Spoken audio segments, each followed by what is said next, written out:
ನಿನ್ನೆ ಮಧ್ಯರಾತ್ರಿ 12 ಗಂಟೆಗೆ ತಮಿಳ್ನಾಡಿನಿಂದ ಒಂದು ಅಪ್ಡೇಟ್ ಬಂದಿತ್ತು. ಆದ್ರೆ ಅದನ್ನ ನಿಮ್ಮ ಮುಂದೆ ತರಕ ಆಗ್ಲಿಲ್ಲ. ಅದು ಏನು ಅಂತಂದ್ರೆ, ವಿಜಯ್ ದಳಪತಿ ಟಿ.ವಿ.ಕೆ ಮುಖ್ಯಸ್ಥ ಇನ್ನೇನು ಸಿ.ಎಂ ಆಗಿ ಬಿಡ್ತಾರ ಅಂತ ಅನ್ಬೇಕಾತಂದ್ರೆ, ಮತ್ತೊಂದು ಬ್ರೇಕಿಂಗ್ ನ್ಯೂಸ್ ಏನಪ್ಪಾ ಅಂದ್ರೆ ಶಾಕಿಂಗ್ ನ್ಯೂಸ್. ಅದು ಅಲ್ಲಿಯ ರಾಜ್ಯಪಾಲರು ನಿಮ್ಮ ಹತ್ರ ಇನ್ನೂ ಬಹುಮತ ಇಲ್ವಲ್ಲ ಅಂತಂದು ಶಾಕ್ ಕೊಟ್ಟಾರ. ಹಿಂಗಾಗಿ ವಿಜಯ್ ದಳಪತಿ ಅವರು 3ನೇ ಸಾರಿ ರಾಜ್ಯಪಾಲರನ್ನ ಭೇಟಿಯಾಗಿದ್ರು. ಅಂದ್ರೆ ನಮಗ ಸರ್ಕಾರ ರಚನೆ ಮಾಡಾಕ ಅವಕಾಶ ಕೊಡ್ರಿ ಅಂತ ಹೇಳಿ. ಇದರ ಬಗ್ಗೆ ಕರ್ನಾಟಕದಿಂದ ಸತೀಶ್ ಜಾರಕಿಹೊಳಿ ಅವರು ಮಾತನಾಡಿದ್ರು, ಒಂದು ಸ್ಟೇಟ್ಮೆಂಟ್ ಕೊಟ್ರು. ಒಬ್ಬ ರಾಜ್ಯಪಾಲರಾಗಿ ರಾಜ್ಯದ ಹಿತದೃಷ್ಟಿನ ಕಾಪಾಡಬೇಕಾಗತ್ತ.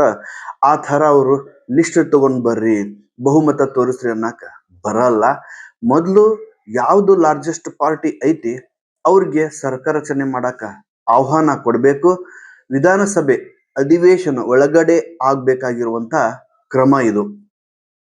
ಅವ್ರೇನಾದ್ರೂ ಬಹುಮತ ತೋರಿಸಿದ್ರೆ ಸರ್ಕಾರ ಮುಂದುವರಿತೈತಿ, ಇಲ್ಲ ಅಂದ್ರೆ ಆಟೋಮೆಟಿಕ್ ಆಗಿ ಡಿಸಾಲ್ವ್ ಆಗುತ್ತ ಅನ್ನೋದನ್ನ ಸತೀಶ್ ಜಾರಕಿಹೊಳಿ ಅವರು ಹೇಳಿದ್ರು. ಅದು ಅಲ್ದೇನೆ ರೀಸೆಂಟ್ ಆಗಿ ಇನ್ನೊಂದು ಅಪ್ಡೇಟ್, ಮಧ್ಯರಾತ್ರಿ 2 ಗಂಟೆ ನಂತರ ಬಂದಿರೋ ಇನ್ನೊಂದು ಅಪ್ಡೇಟ್ ಏನಪ್ಪಾ ಅಂತಂದ್ರೆ, ಈ DMK, AIADMK ಮತ್ತು ಮಿತ್ರ ಪಕ್ಷಗಳು ಅದಾವಲ್ಲ, ಇವ್ರು ಏನಾದ್ರೂ ಬಯಸ್ತಾರ ಅಂತಂದ್ರ ನಾನು ವಿರೋಧ ಪಕ್ಷದೊಳಗೆ ಕೂಡಕ್ಕೂ ರೆಡಿ ಇದೀನಿ. ಯಾಕಂತಂದ್ರ ಅಧಿಕಾರದ ಲಾಲಸೆಯಿಂದ ನಾನು ಬಂದಿಲ್ಲ, ನಾನು ಜನರ ಸೇವೆ ಮಾಡಕ್ ಬಂದೀನಿ ಅನ್ನೋ ಒಂದು ಮಾರ್ಮಿಕವಾಗಿ ಒಂದು ಹಾರ್ಟ್ ಟಚ್ ಆಗೋ ತರ ಅವ್ರು ಒಂದು ಸ್ಟೇಟ್ಮೆಂಟ್ ಕೊಟ್ಟಾರಂತೆ ಸುದ್ದಿ ಬಂದೈತಿ. ಮತ್ತೆ ಬೇರೆ ಅಪ್ಡೇಟ್ ಜೊತೆ ಬರ್ತೀನಂತ.